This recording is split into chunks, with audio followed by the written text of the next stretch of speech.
My name is Mira, and I am a humpback whale, a traveler of oceans, a singer of ancient songs, and now, a mother.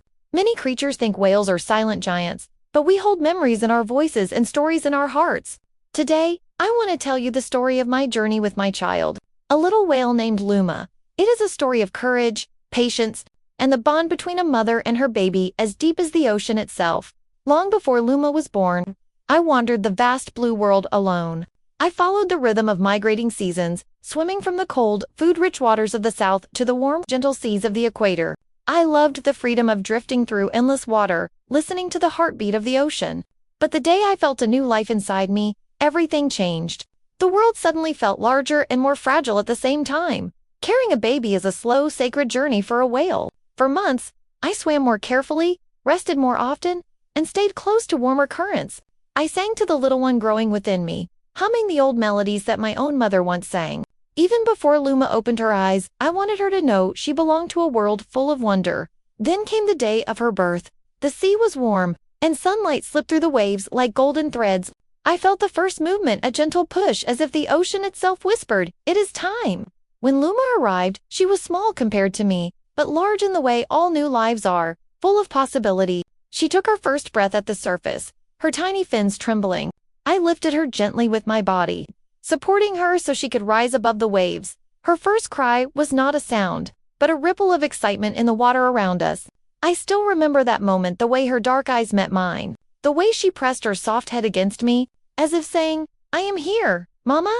From that day on, everything I did was for her. Teaching a young whale about the ocean is like teaching a child to walk, talk, and dream all at once. At first, Luma could not dive deep, so we stayed near the surface where the world was bright. She followed every movement of my fin, bumping into me whenever she drifted too close. Sometimes she rolled over clumsily, splashing like an excited dolphin.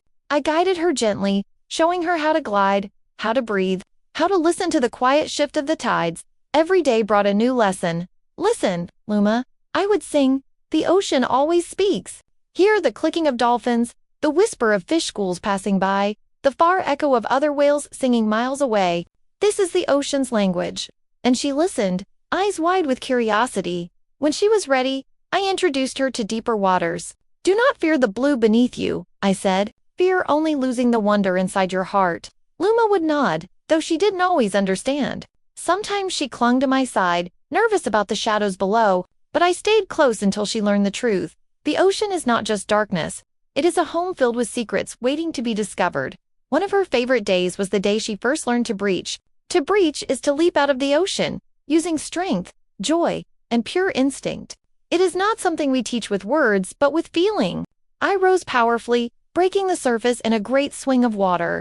Luma watched, stunned, then tried to imitate me. Her first jump was more of an enthusiastic flop, but she resurfaced, laughing through bubbles. Again and again she tried, and soon she understood the joy of soaring. "Loki, Mama," she would call, flinging her small body into the air. Every splash felt like a celebration of life. But the ocean is not only soft waves and warm currents, it is wide, unpredictable, and constantly moving. One morning, when Luma was older and our migration began, I had to teach her one of the most important lessons: how to travel with the world, not against it. We journeyed across thousands of miles, letting the cold currents push us forward. Luma tired quickly at first. "Why do we have to go so far, Mama?" she asked. "Because," I answered, "the ocean changes. Where we are today will not be the same tomorrow. To survive, we move. To grow, we follow the seasons." As we traveled, I told her stories passed down through generations, stories of my mother, my grandmother, and the whales before them. "The ocean remembers us," I said. "Our songs become part of the water. When you sing, you join a melody older than any of us." And so she sang soft, uncertain notes at first, then clearer, more confident tones. Her voice blended with mine, drifting through miles of blue.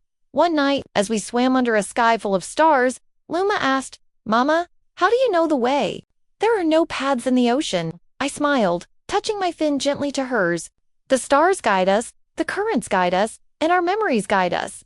Every whale carries a map inside her heart." She pressed close to me. "Then I will learn your map. You will make your own," I whispered. Weeks passed, and Luma grew stronger.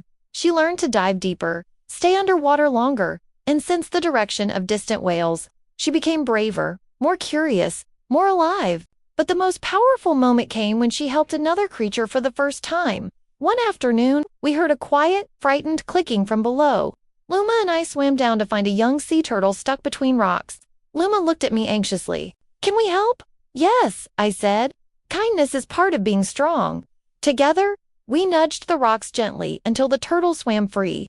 It circled us happily before drifting away. Luma glowed with pride. "Mama, we saved him." "You did," I told her, "and the ocean will remember your kindness." As the seasons turned, our migration neared its end.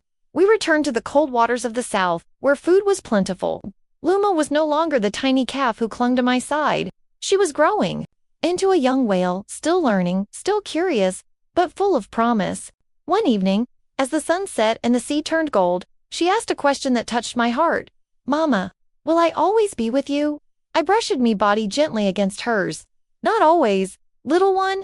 One day you will travel on your own, sing your own songs, and teach your own child. That is the way of whales."